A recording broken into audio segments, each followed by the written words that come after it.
What's up guys? Take a look at this wheel shot. In this video, I'm going to be showing you how to do lock-on stabilization and basic speed ramps in After Effects. Alright, first you'll want to have a shot where the subject is somewhere near the middle, something like this. I'll use this wheel shot. Then you'll want to stabilize motion.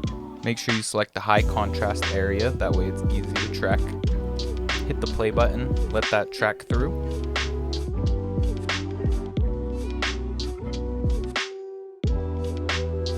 Go ahead and apply that.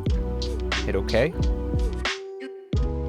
Then you'll want to keyframe the scale and position. I'll scale up and adjust the wheel so it's closer to the middle. Then you'll want to go to the last frame and set the subject in the middle. You'll want to scrub through and see if there's any point where the edge crosses over. And you'll want to go ahead and adjust that. Make sure to ease the position, that way it stays smooth. That'll look like this.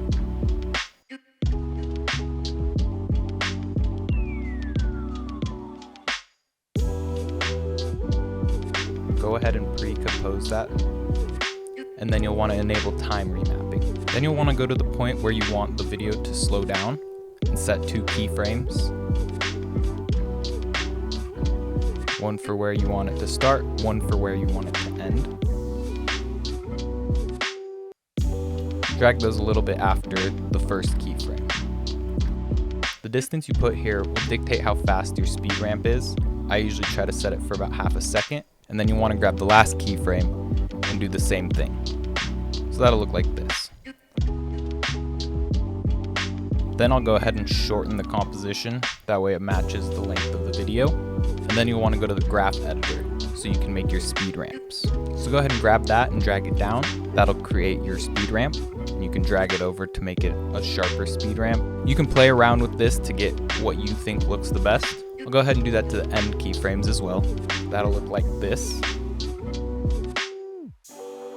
Next, you'll want to add pixel motion blur. This will make it look more realistic. So go ahead and drag that over. Right off the bat, it'll look like that.